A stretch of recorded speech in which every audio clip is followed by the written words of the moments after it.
Hi guys, and welcome back to my channel. My name is Madeline and this is Made with Books. And today I'm doing a review and it's gonna be on Go Tell It on the Mountain by James Baldwin.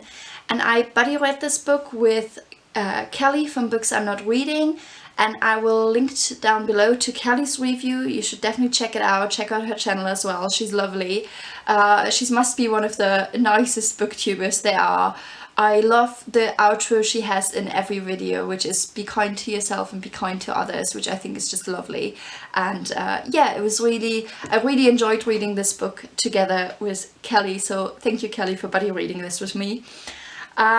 This was the first novel I read by James Baldwin. I previously had read a few of his essays in a collection called Dark Days, and those were excellent, but I hadn't read any of his fiction prior to this. Now, I didn't fall in love with this book well, I guess Kelly probably didn't fall in love with this book, but I still think she enjoyed it a lot more than I did. But I would still definitely recommend this book, and I absolutely want to pick up more of James Baldwin's work in the future. I do have Giovanni's Room on my shelf, and so I think that will be my next book by him. And his writing is wonderful and this book was really interesting, but I just didn't fall in love with it. Now, if I look down in between, it's because I have a lot of notes, so I don't forget anything I want to say about the book. Now, as most people would probably gather from the title, Go Tell It on the Mountain, this book heavily deals with religious topics. Now, I, however, didn't grow up religiously, and so I only recognized that this title was referencing a hymn after Kelly pointed it out to me. I had heard Go Tell It on the Mountain before, but I just completely forgotten about it. And I was chatting with Kelly, I'm like, I didn't expect this to be so much about religion. Like, not that that was a negative thing, it just took me by surprise because just what the back of the book gave away wasn't much and it didn't talk about this. And so Kelly pointed out to me that, you know, the title is just a direct reference to that, and that probably most people would pick up on that. And that was what Baldwin was expecting. And yeah, that was just something that, because of my background, I didn't see right away, so I thought that was interesting. And I think because I'm not as immersed in religion and not as familiar with a lot of these like religious rituals, if you will, church going and all those kinds of things, I think that is one aspect that not alienated me from the book, but maybe made it a bit more difficult for me to connect with the story, in a sense, if that makes sense. But I should probably tell you a bit more about what this book is about. So this is the story of John, who is the main protagonist, and also his family. And most importantly, it is about John coming of age and figuring out the importance of religion in his life going forth, and how he's gonna align it with the reality that he sees around him. And the exact time that the novel is set in is not mentioned, but if you do some calculating, there are some parts of the story that take place earlier. And if you then count forwards, this book is set sometime in the 1930s. And the novel is split basically into three parts. So the first part introduces us to all of the characters, and we hear from John's perspective mostly. In the second, we hear less from John, but we get background of some of his family members.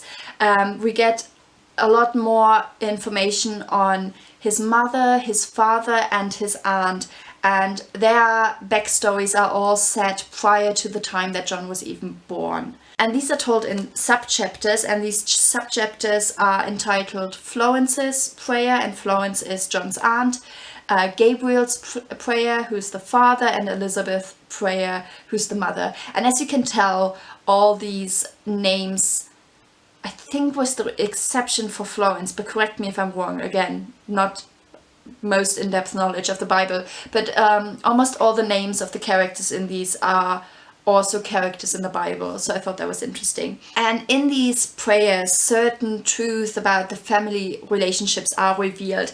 And I won't get into those because that is going into spoilery territory, and I want you to read this book, so I'm not gonna say anything about that. But I will say that both Kelly and I enjoyed Elizabeth's prayer the most of the whole novel. That was our favorite part. The writing is really good, and it's beautiful at times. And one passage I particularly enjoyed, I will read out to you. But to look back from the stony plain along the road which led one to that place is not at all the same thing as walking on the road.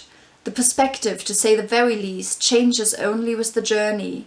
Only when the road has, all abruptly and treacherously, and with an absoluteness that permits no argument, turned or dropped or risen, is one able to see that all one could not have seen from any other place.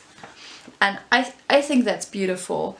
That's absolutely gorgeous writing. So yeah, the last chapter was a bit difficult for me, I have to say. It consists mainly of, I guess, what I would call John having sort of a religious revelation, and it is very much like a dreamlike stream of consciousness style kind of sequence, and that's just the style that I don't enjoy reading in general, and so that was a bit harder for me to get into. With regards to all the different characters in this, what I really appreciated was that Baldwin created very nuanced characters that are sometimes likable, but also always flawed as well. Florence, for example, she's a much more likable character than her brother Gabriel. She's not afraid to call him out for the bad choices he has made in his life or continues to make. And she's a strong female character, especially if you consider the time that this is set in. But what I found troubling with Florence was her apparent desire to be white. So she never out and out says it, but she wants to move into a different neighborhood, not only for a better life, but also to be away from those, quote, common N-word. And she uses creams to lighten up her skin tone. So I thought that was troubling, but I guess that is something that was happening at the time, and so it's realistic that Baldwin depicts that. You have Elizabeth's prayer, in which you learn about a love story that she had that was prior to her meeting Gabriel, and that ends really tragically because her boyfriend Richard, I'm not going to say exactly what happens to him, but basically it ends tragically because of the inherent racism of the society at the time.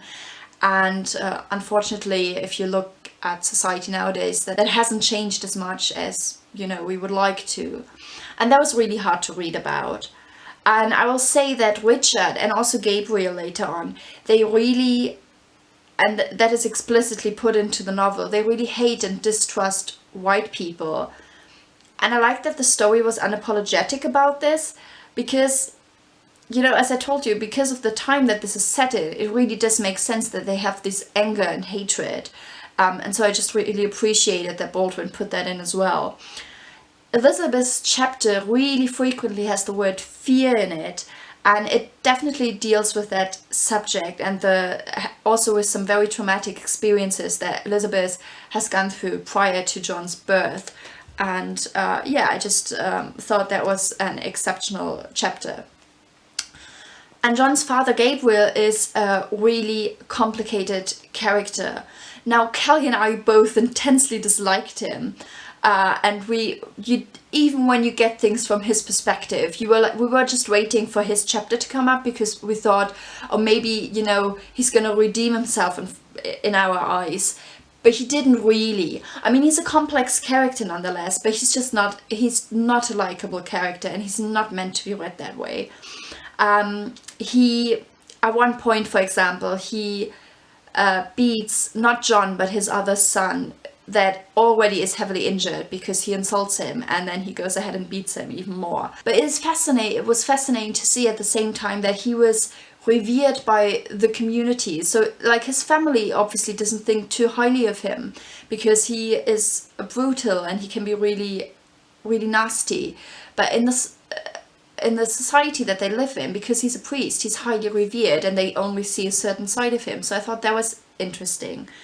And especially in the beginning of the story, he at first is notably absent from the story in the first chapter, until he finally comes in and really makes his presence known, all the more brutal and powerful, which I thought was interesting. Yes. He is respected in the church community, however he's not promoted any higher to any higher positions, so that doesn't seem to be happening for him. What I really thought was interesting about him as well is that even though he's done some really bad things and made some really poor choices, it is still much easier for him to redeem himself, and I think that is also because he's a man at the time that this is set in, and it was just easier for him to redeem himself in that sense than for the female characters when they made wrong choices. So yeah, just easier for him than, let's say, Elizabeth or Deborah, who was his first wife. For example, he, in the beginning, and this is early on, so I don't think this is spoilery territory, but he sleeps around a lot and he drinks a lot. And he eventually, he comes to God, and that helps him get off this self-destructive path. And then he marries Deborah, who's also always been a good Christian woman and who's just this really seemingly meek and kind character. But because Deborah was raped as a young girl, and trigger warning for that, by the way, he is still seen as making a sacrifice and marrying her because she is tainted goods. So I thought that was just interesting. What I also found interesting is that Gabriel's relationship to God, or the way he perceives his relationship with God, is not necessarily that realistic. So he sees himself as chosen by God, but at the same time he keeps going against God's word and acting superior to everybody else when he's in fact no better than anybody else. And so yeah, that just makes him a very dislikable character, but at the same time a very interesting and complex one at that.